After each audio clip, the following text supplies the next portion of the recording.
তাকবীরে তাশরিক, তাকবীরে তাশরিকটি অত্যন্ত গুরুত্বপূর্ণ।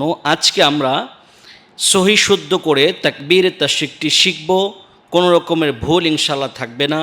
এবং এটাও জেনে নিব যে কোন কোন সময় আমাদেরকে তাকবীরে তাশরিক পড়তে হয় এবং কোন সময় আমাদের জন্য তাকবীরে তাশরিক পড়া বাধ্যতামূলক। চলুন তাহলে আমরা শুরু করি তাকবীরে তাশরিক শেখা।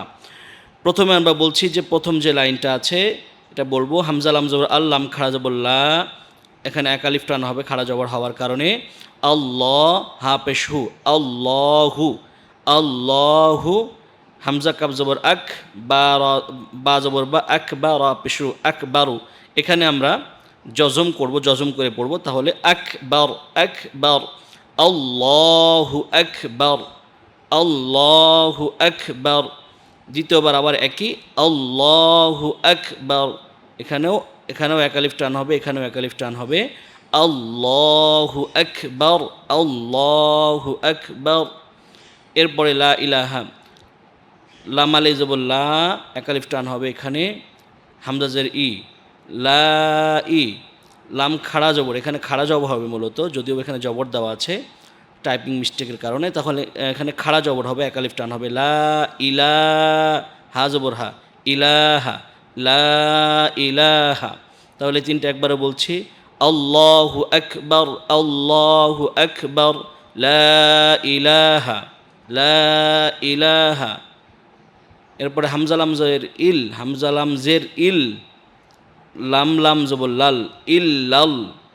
এই হামজা লামজের ইল, লাম লাম, এই লামটা এই লামকে ধরবে, ইল্লাল, লাম খাড়া জবর লা, ইল্লাল্লাহ, হা পেশ হু, ইল্লাল্লাহু, আল্লাহু আকবার, আল্লাহু আকবার, লা ইলাহা ইল্লাল্লাহু। এবার এখানে শুধু ওয়াওটা বৃদ্ধি পাবে, এগুলো আমরা আল্লাহু আকবার বলেছি, এখানে হবে ওয়াল্লাহু আকবার। তাহলে এই ওয়াওটা লামকে ধরবে, ওয়াও লাম জবর ওয়াল, লাম খাড়া জবর লা, ওয়াল্লাহ, হা পেশ ওয়াল্লাহু আকবার, আল্লাহু আকবার, আল্লাহু আকবার, লা ইলাহা ইল্লাল্লাহু, আল্লাহু আকবার। এবার আবার আল্লাহু আকবার, একই মিল আছে, খালি জাস্ট একটু খেয়াল করতে হবে আমাদেরকে। এখানে আল্লাহু আকবার একবার, দুইবার আল্লাহু আকবার, আর এখানে আল্লাহু আকবার, এখানে আল্লাহু আকবার, এটা খেয়াল করলে আমাদের জন্য সহজ হবে। মোট আমরা আল্লাহু আকবার বলছি 1 2 3 বার, আর আল্লাহু আকবার বলছি একবার। এটা যদি একটু খেয়াল করি তাহলে আমাদের জন্য সহজ হবে ইনশাআল্লাহ। আল্লাহু আকবার, আল্লাহু আকবার, লা ইলাহা ইল্লাল্লাহু, আল্লাহু আকবার, আল্লাহু আকবার।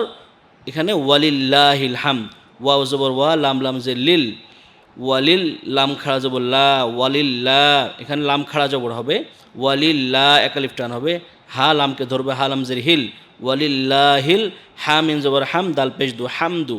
আমরা যেখানে সাকিন করব, ওয়ালিল্লাহিল হামদ, হামদ পড়ব, হামদ। তাহলে ওয়ালিল্লাহিল হামদ, আল্লাহু আকবার, আল্লাহু আকবার, লা ইলাহা ইল্লাল্লাহু, আল্লাহু আকবার, আল্লাহু আকবার, ওয়ালিল্লাহিল হামদ। এবার একবারে বলে দিচ্ছি, আল্লাহু আকবার, আল্লাহু আকবার, লা ইলাহা ইল্লাল্লাহু, আল্লাহু আকবার, আল্লাহু আকবার, ওয়ালিল্লাহিল হামদ, আল্লাহু আকবার, আল্লাহু আকবার, লা ইলাহা ইল্লাল্লাহু, আল্লাহু আকবার, আল্লাহু আকবার, ওয়ালিল্লাহিল হামদ। এটা কখন পড়তে হবে? জিলহজ মাস শুরু হয়ে গিয়েছে, জিলহজ মাসের শুরু থেকেই একেবারে প্রত্যেক দিনই আমরা এটা পাঠ করতে থাকব। বিশেষ করে জিলহজ মাসের 9 তারিখ ফজরের নামাজ থেকে শুরু করে নিয়ে জিলহজ মাসের 13 তারিখ আসরের নামাজ পর্যন্ত আমরা তাকবীরে তাশরিক পড়ব, এবং এটা আমাদের জন্য আবশ্যক।